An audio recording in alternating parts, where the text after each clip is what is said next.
What is up, dudes? Lady dudes. Guys, welcome back to Just Nuts. Today, we're doing another Let's Talk About video. I know it's been a hot minute since I've done a Let's Talk About video, but I kind of ran through all the, archetypes I was really super excited to do Let's Talk About videos on. So this is the first newer archetype. We have enough information to do like a Let's Talk About video. Maybe I'll do Salamangrates in the future because I do think they're really cool, and they're definitely on the up and up. But for this video, we're going to be doing Evil Eye. We just got all that information announced last night, very early last night.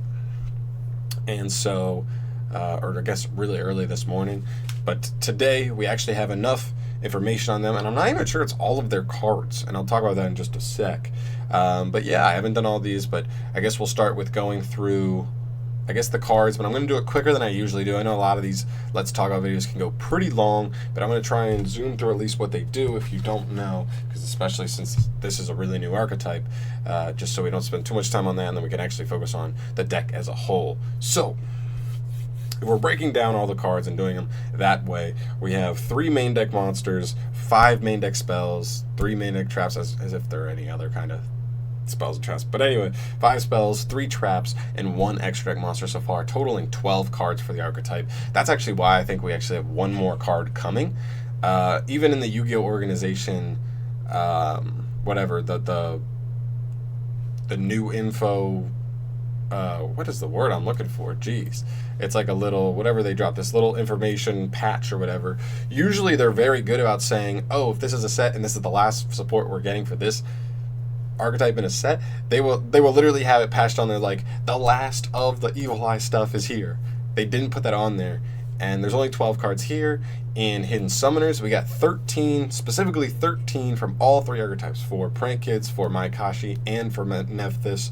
And then going back to Dark Saviors, the deck build pack before that, we had 13 Sky Strikers, 13 Vampires, and 13 for higher cards, specifically to those archetypes. So we only have 12 cards here. We should be expecting 1 more. I'm expecting 1 more card, because that's just what they've been doing. They've just been doing 13.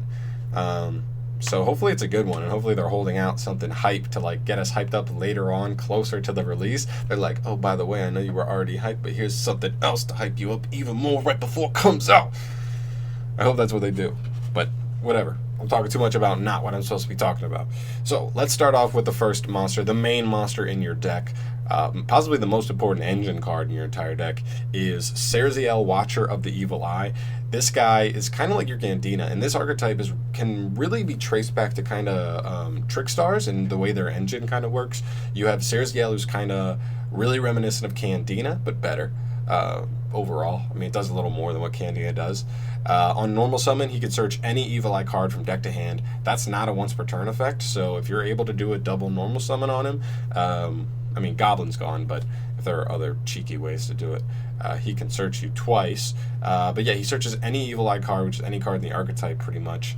And he also has an effect where if he's equipped with your equip spell, he can quick effect pop any card your opponent controls. Or I'm sorry, 1 special summon monster your opponent controls. It's not any card. It's not a straight up Giant yet. It has to be special summon, and it has to be a monster. And then as a drawback, he says on your next standby phase, after you activated his second effect, you have to destroy 1 card you control.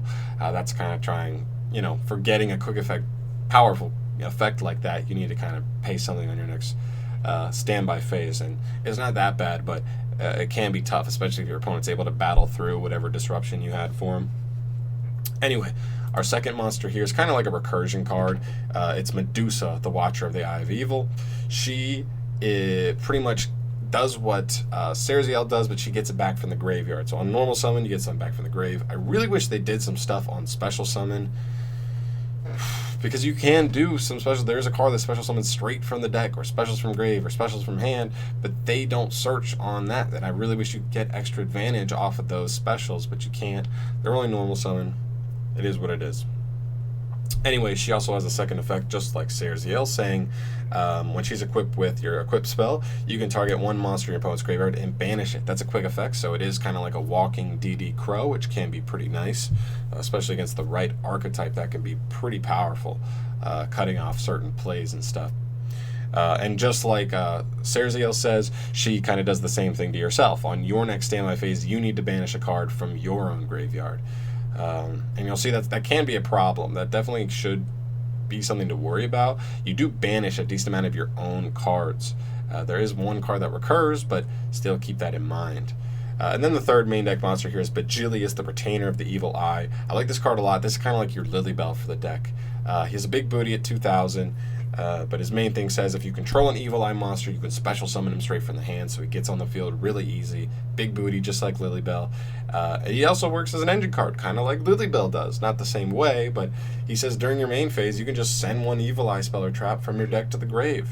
Some of them have a little bit of value in the graveyard, so that's pretty cool, actually. I really like this card. I think this is a really nice card for the archetype. I'm glad this was here. Because they don't give you advantage on special summon, I'm glad this guy's here. So yeah, those are your three main deck monsters. Then for your spells, you have the field spell. This is what also makes me want to think about Trick Stars when I think about this deck. This is your field spell. On activation, it adds any Evil Eye monster from deck to hand. Most of the time, this is just going to be a starter that gets you into Serziel for Serziel to get you to your equip. Straight up. So it works like Light Stage. You can only activate it once per turn, and that's the difference, the big difference, but you're still probably going to run 5 copies of this card. I mean, we see how many decks can be successful with a powerful field spell like this. We see in the OCG, Sub-Tears are tearing it up lately. We see Prank Kids winning YCSs with their field spell that searches. We see Trick Stars that have literally been meta-relevant for over a year now. Almost a year now? About a year now, straight. And so we just know how good, good searching field spells can be. Its next effect says, if you control a Selene, so your equip spell, in your spell and trap zone, and an Evil Eye monster you control is attacked, you can have your opponent take the same damage that you took that battle or whatever. So it's like dinking your opponent. I guess it's kind of like just getting them even for that thing. It's nothing crazy, but it's a nice little thing there, sprinkled in there. It's not the main effect. But the third effect is really nice, especially with Serziel. It says, if this card in a field zone is destroyed by an effect, which can be triggered by your Serziel, remember you have to pop one of your own cards in your next standby, target an Evil Eye monster in your graveyard and add it back to your hand. That can be really important, so keep that in mind. That's a pretty nice recursion there. And then we're going to go back over to the main equip spell here is your Selene. This card says the equipped monster cannot be destroyed by battle, card effects, your opponent's card effects, and the equipped monster gains 5. Oh, sorry. And it cannot be targeted by your opponent's card effects. There you go. So really, really good protection. The only things this thing does not really protect against is like non-destruction, non-targeting card effects that remove, or other ways to out. Kaiju, Sphere Mode, Lair of Darkness tributes, stuff like that. But that's it's a little more few and far between. So this card pretty much protects from most things. Really, really good protection. It can only be equipped to an Evil Eye monster, by the way, so you can't use this in other decks. But each time you activate the equipped monster's effect or activate another Evil Eye spell or trap card, the equipped monster gains 500 attack, and if it does, you lose 500 life points. The life points are meh. I think it maybe keep an eye on it. You definitely can weaken yourself, especially if you play Solemns in a deck like this. You can weaken yourself for your opponent to just kind of dink you off. But this is pretty good. I mean, it's not once per turn, so if you were just able to activate multiple spells while this was face up and your monster's effect, you literally could just have that monster gain 1,500 to 1,000 or 2,000 in a possible turn, making Serziel 3,600 max, not max, but up there, upwards of 3,600, or even Medusa upwards of 3,400, making them really, really big with solid disruption effects. The last effect says, if this card is in your graveyard, you can pay 1,000 life points, then banish an Evil Eye spell and trap from your grave to set this card back to your field. Really, really nice recursion because you need this card. And this is one of those effects that I told you to watch out for because you are going to banish some of your stuff. You need to keep an eye on that as you play. Then for the next spell card, which is a pretty solid card as well, is Forbidden Awakening of the Evil Eye. This card is a hard once per turn, and it says special summon one Evil Eye monster from your hand or graveyard.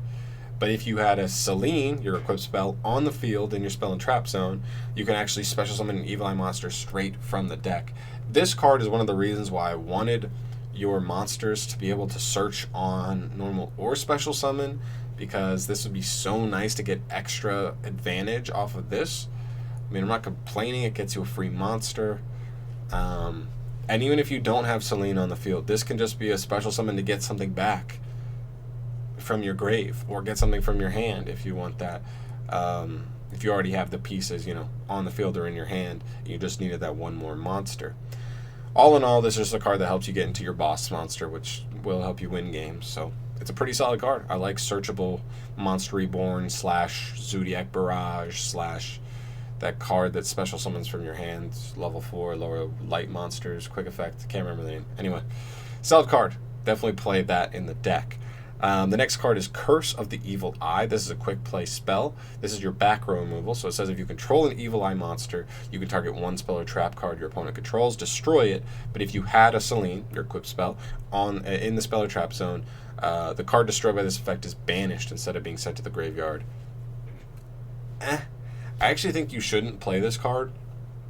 And if you do play it, you played it 1, but it kind of is the same thing as like Jamming Waves, where like in Sky Striker, where like Jamming Waves just was not worth, back row was not so intimidating that you need to destroy one card, like just pop 1. Like if it popped 2, if it said pop 1, or if you control Selene, pop 2, then I'm interested, because then we're looking at a solid, like just back row ruining card. If you're playing the right deck and you're able to get access to this, you're just going to pop 2, and it's quick effects. You can set it going first and hit them before they even get to play, like get their cards live to activate. But because it only does 1, I don't think it's really worth playing that much. But the last for the spells is another pretty solid card. We have Watchful Rule of the Evil Eye. This is a continuous spell card. So it's kind of has a weird effect here. It's a hard once per turn, so you can only activate it once per turn. The first effect says you can also banish an Evil Eye card from your graveyard to activate this card. If you do so, draw 1 card. That's a really interesting effect. I'm not sure how easy it's going to be to get your stuff in the graveyard. But if you do, why not just draw a card just to activate this? If it's a dead card anyway, like if it's like one of your traps or a field spell that's already engraved or what, if it's just a card that's already dead engraved, why not just banish it to draw a free card? That's such nice advantage. You just get to choose if you're in that situation, and I love that you don't have to. This is just do this if you can, because why not draw a card? But if you can't, you just activate it and get the rest of the effects from this card anyway. Doesn't matter. I like that a lot. The second effect says once per turn, when an Evil Eye monster equipped with Selene attacks, during damage calculation, you can activate this effect, banish that opponent's monster. I like that a lot. This is non-targeting, non-destruction removal, and it also banishes, so they're probably losing access to whatever monster that was for the rest of the duel. This outs Borlo, this outs Boral Sword. This is pretty nice. I'm not too caught up onto the battle phase, and if during damage calculation, that means if you are smaller, you are still dying and eating those life points. I'm not entirely sure about that, but at least it is a nice out. I still like it either way. I think it's still solid, and I think you should still play it. And the third effect says if a card in a spell or trap zone is destroyed, if this card, sorry, in the spell or trap zone is destroyed by a card effect, target up to 3 of your banished Evil Eye cards and return those to the graveyard. Keep in mind, this card banishes, Selene banishes, and what else? There's one other card that banishes. I don't remember, but there's one other one for sure. This helps reload them back into your graveyard to make Selene easier to just keep recurring itself and just keep that train moving. I like it. It's another reason where, like, later game, if you pop this with Serziel's, payback effect on yourself, you can get a little bit of extra stuff from it. Then we have Jealous Disruption of the Evil Eye, normal trap card. If you control an Evil Eye monster, target 1 monster on the field and return it to your opponent's hand. If Evil Eye Selene, your equipped spell, is in your spell and trap zone, you can target 2 monsters instead. Ooh, that's nice. You don't have to tribute, which is solid. Screw you, Icarus Attack. You don't have to tribute your stuff. and you could just bounce 2. This is nice. This is a solid card I think you should run, where if you do have like a nice hand and you can search this, I don't think you need to play this at a super high number, but if you can just search this, like set this and just bounce 2, bounce 2 is so strong, man. Bounce 2 is so strong. I like this card. I like this card a lot. Then we have Death Control, the Evil Eye's Continuous Trap. You can only activate it once per turn. Everything's R once per turn. It's 2019. We can't just have bogus cards being activated 3 times in a turn. When your opponent special summons a monster in attack position and you control an Evil Eye monster with higher attack than that monster, you can target the monster to activate this card, take control of that monster. If you control Selene in your spell and trap zone, it is also treated as an Evil Eye monster, and when it leaves the field, destroy this card. Too situational for me. I don't think this is really worth playing. It needs to be a special summoned monster. That's not all decks. You need to be control an Evil Eye monster with higher attack than it. No guarantee. If your opponent's playing Thunder Dragons, they just special summon I'm sorry, not Thunder Dragon, Cyber Dragon. There's no guarantee you'll be 2100 or bigger. And it just takes control of it. It's too reactive. It's not like proactive enough where you can just steal something out of the blue. You just have to meet too many requirements. I just don't think it's worth it, honestly. I probably wouldn't play this card. And then the last trap card here is Sentence of the Evil Eye. It's a counter trap, hard once per turn. When a spell or trap card is activated while you control an Evil Eye monster, negate the activation if you do destroy it. If Selene, your equipped spell, is in the spell or trap zone, this card's activation cannot be negated. It's not really that good. How often do counter traps get negated? Pretty rarely. I mean, what negates it? Judgment? Dark Bribe?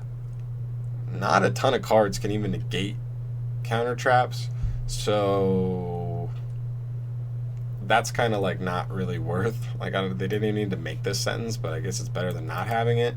It's just super underwhelming. I feel like it's okay. It's okay. I'm not going to say negating spell traps is bad. Just monster effects is the main negate you need to have in your deck. If you're going to have one, you want monster negate. And we've seen cards like this come out. We've seen Inferni Barrier's card that also negate monster effects, and they have a secondary effects that's really good. We saw the Orchestrated card that, what is it? It's like searches you an Orcus card, like after it's in the graveyard. You have the Salamangreat card that sets itself back to the field, I believe. Like, not only do they also negate monster effects, but they also have better secondary effects. So this card's just a little underwhelming for me. I wish it was a little bit better. But anyway, guys, we're going to get to the last monster that we know so far, the last card we know so far, which is Zerachiel, the King of the Evil Eye. He's a Link 3 Dark Fiend, 2600 attack, so he's pretty big, actually. And he's a Link 3. He has a top arrow and 2 bottom diagonal arrows. His Link materials are 2+ Evil Eye monster, so he is completely locked into the archetype. His second effect is a hard once per turn. If this card was Link summoned using a monster with 2600 or more attack as material, he can make a second attack during each battle phase.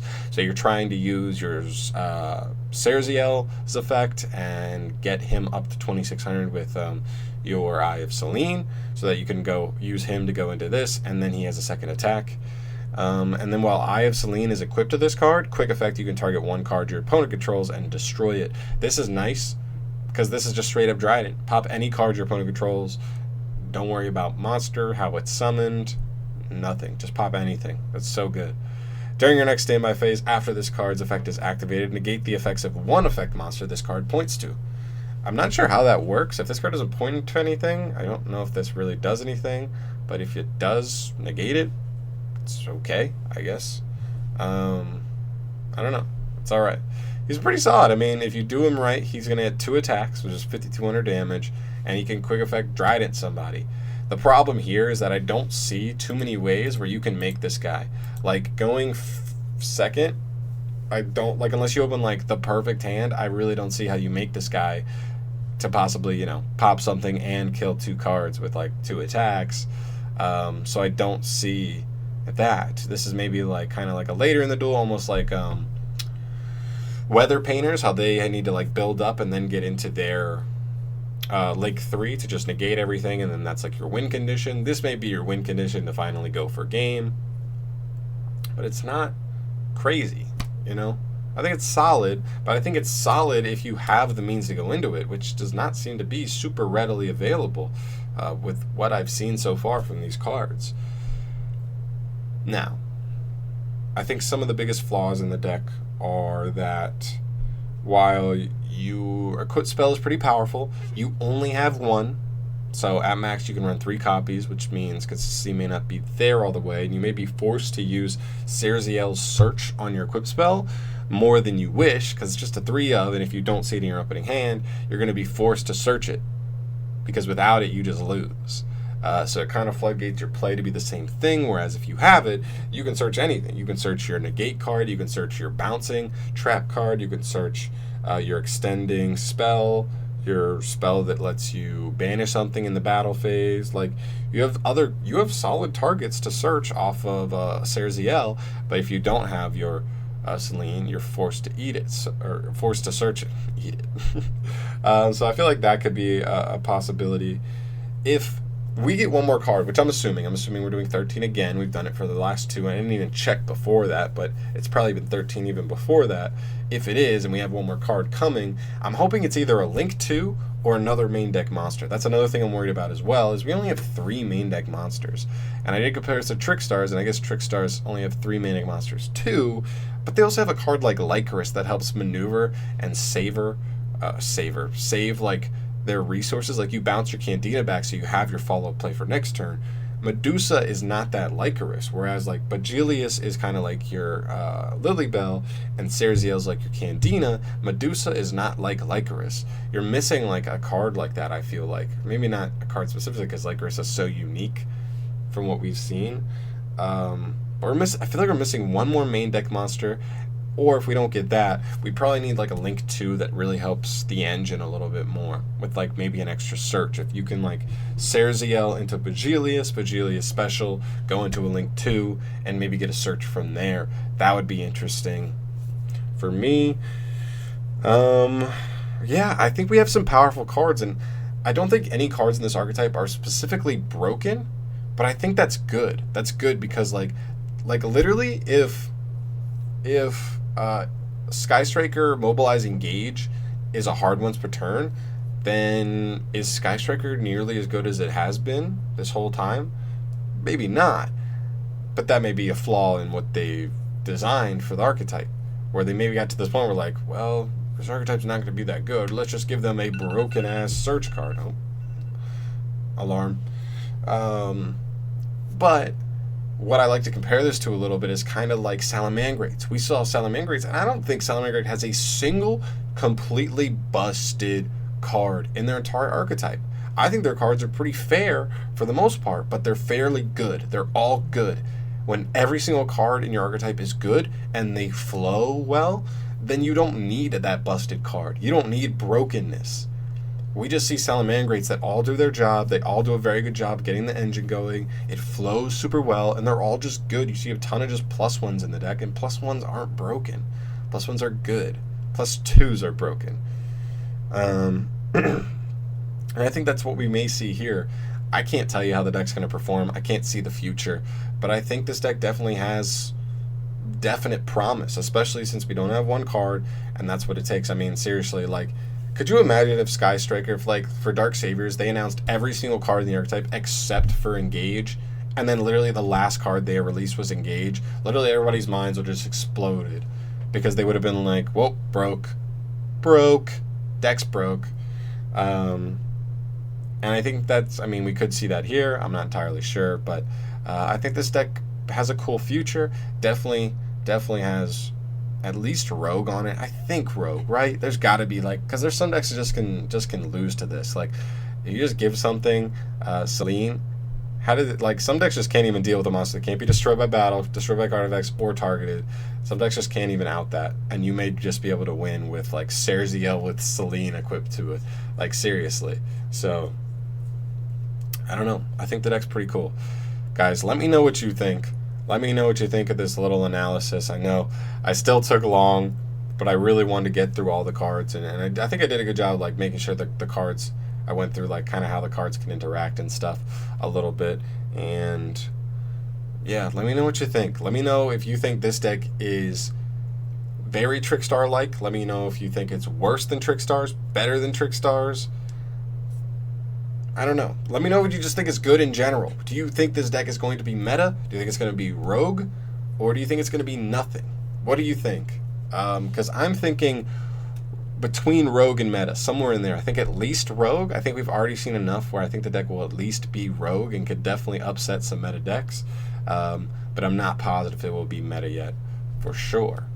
Like I said, let me know what you think down below. Guys, if you enjoyed this Let's Talk About video and you want to see more Let's Talk About videos in the future, I'm definitely doing one for Witchcraft, and I'm probably doing one for Infinite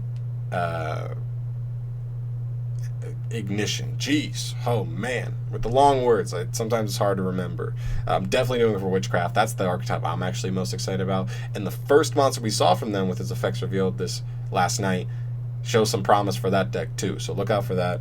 But I'm definitely doing one for that, possibly Infinite Ignition, and maybe some other ones in the future. So if you want to see more of these, guys, subscribe to the channel down below. If you want to see more news videos, deck profiles, I got all this stuff coming. I'm still grinding, so hop on the train, man, because we going. Thank you so much for watching, guys. I'm gonna get the hell out of here, and enjoy the rest of your Tuesday. It's freaking Tuesday. It's only Tuesday. The week's gonna be so long. Bye.